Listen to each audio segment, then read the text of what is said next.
Hello everyone, this is Lavina and welcome to my channel. We are in the week 4 and the last week of ocean-based activities. And there is a huge difference that I can see in my little one's knowledge when we started in the start of January month and by the end of this month.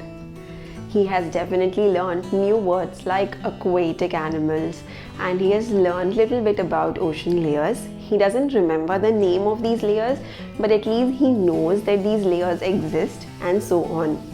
It has also improved his English vocabulary and also a lot of activities which involve fine motor skills and so on. If you haven't yet started, then it is my suggestion that you should give it a try because you will be amazed how much they have learned by the end of the month. And so you can also start as per your own convenience. If you do, then please do go ahead and subscribe to my channel, show some love and also share it with your family and friends. Now come, let's see this week's ocean activities.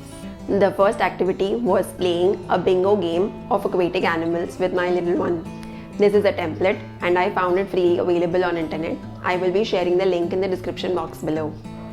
I didn't have any dice or so I basically made small chits of paper with lots of alphabets in them. Ayan would have to pick up one by one and he will have to find out all the animals starting with that letter. This way it improved his vocabulary and at the same time there was a little bit of phonics practice. How can my week go without the cutting practice with Ayan? He's just obsessed with his cutting skills. And so we made octopus, starfish, sea turtle and so on.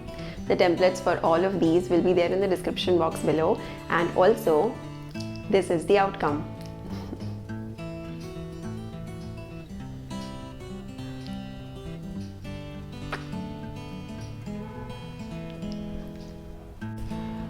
On the same day of the cutting, we also basically cut the extra bits of paper that were wasted and we basically made seahorse and octopus again, something like this.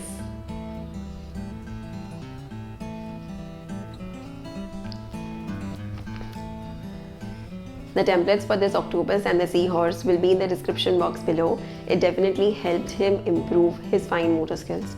He is not really interested in sticking these bits of paper, but I did take an effort to make him sit patiently and stick them and complete his work. So you can see that I have also helped him a little bit here. The next activity was basically a coding challenge for these little ones. Here is a template.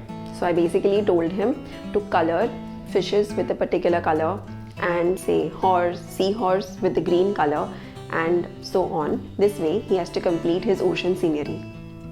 The result came out something like this. This basically helps their brain with a little bit of coding, like all the fishes have to be yellow in color, all the seahorse have to be green in color and so on. The fourth activity is my favorite. It's a story time. And so this week's story is about the snail and the whale. And this is the book. Just in case if you don't have the book, I would highly recommend to go ahead and buy it.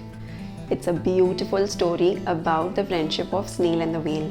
It also gives our little ones a beautiful moral that they have to try things to know whether they are going to achieve it or no. It's a beautiful story of dreaming big and about hopes. So I would highly recommend it. And this book is also written by the same author who wrote the Gruffalo book. And there is a movie out there, but I am not able to find the link of this movie. So just in case if you find it, so please do share it with me in the comment section below or either by emailing it to me. I would love to watch it with my little one. This was my whole week with my little one around his ocean activities and the last one as well. I will be sharing all the links in the description box below as I promised before. And so see you next Wednesday with something new.